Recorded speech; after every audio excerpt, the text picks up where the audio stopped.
Chapter 9, commentary on verse number 1. Sukadeva Goswami is answering the questions of Parikshit Maharaj, which he has asked in the previous chapter. And he is answering the first question, which was, how is it possible that soul, which is transcendental to matter, can come in contact with matter? So for that he said that it is Lord's inconceivable Maya which is responsible for this, otherwise it is not possible. There are certain things which happen which defeat logic, and this is one of those instances that no logic can explain, that soul is not contacting the body and yet it is influencing it. So different examples are given to illustrate this or make us understand. And one example which is popularly given is that of magnet. That if you have a magnet and it is covered by some piece of wood, and then there is iron, then by moving the magnet this iron can move. So magnet is not contacting the iron or iron pieces, and yet it can move that without touching or without contacting. So of course there we know that there is magnetic force which is coming out and influencing it. But in case of soul, there is no such field of power which is around it, which influences it. Of course, there is consciousness, which is the quality of the soul, and this consciousness spreads like the magnetic field, influences the iron, although not in touch with it. So that's one example which is given to explain this phenomenon. But here he just used the word Atma Maya, or the energy of the Lord, which makes it possible to happen. Because in case of soul, really speaking, soul is not controlling it, and he does not even know how it is happening, although he is conscious. He is even ignorant of his own self. The example which was given here was like the sleeping person who is dreaming and he does not contact the objects of dream. So similarly, the soul is not contacting the body. And there is commentary by Sri Vishnu Chakravarti Thakur. He says, Prasnasya Pratmasya Ukta Dvityasya Uttaram Vadan Chatuh Shloki Bhagavata Pravrittim Navme Atanot. He gives the gist of this chapter in one sloka. He says that first he answered the first question, and while answering the second question, he will explain about the 4 verse Bhagavatam, which is the original form of Bhagavatam, and that is the subject matter of 9th chapter.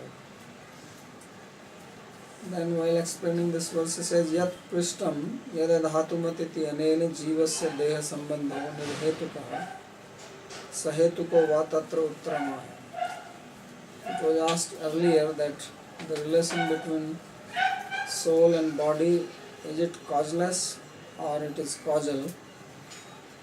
So to answer that, he speaks this verse. Atmano Harer Maya Anadi Avidya Shakti.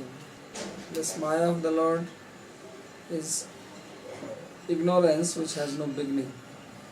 So that is the root cause of contact of the soul. That soul is ignorant about the relationship with the Lord. It does not have any knowledge. And because of this ignorance, is in this particular situation, or in this condition of being identifying with the body. Because really speaking, this identification is also not something which he is doing consciously. It's not that he is identifying knowingly. He does not know that this identification is happening. So that is because of this ignorance, and then all other problems arise from that. So means that the soul, I cannot get it. What you say that nobody is conscious about this identification? Yes. But if you are conscious, then you would like to get out of it. If you are not aware of it. So artha dehendriyadini, this identification is with body and the senses. Sambandho jivasya na ghate, this relationship otherwise is not possible. So usually the relation is something which links up two things, and the relation also remains in two things. So sambandha, relation, is always which exists on two objects or two entities and connects them. But here it is very peculiar, because really speaking, if the relationship of the soul with the matter is existing in the matter as well as in the soul, then it will never give up. Because if it is in the soul, and soul is eternal, then it will never come out of it. Because eternal objects have eternal characteristics. Similarly, about the ignorance, the problem is that, is the ignorance something positive or is it something negative?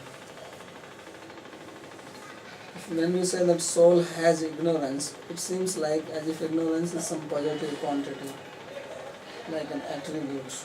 Like you say that somebody has intelligence or somebody has knowledge. So soul has ignorance, and if ignorance is something which is inside the soul, then again it will never become free of this ignorance. Because anything which is in the soul is not going to come out, because soul does not change. So then what is it, this ignorance? Jiva Goswami answers that ignorance is not something positive, but it is lack of something, something which it does not have. So when it is lack of something, it is not that it is existing some positive entity. It is called pragabhav, or non-existence of something which can appear.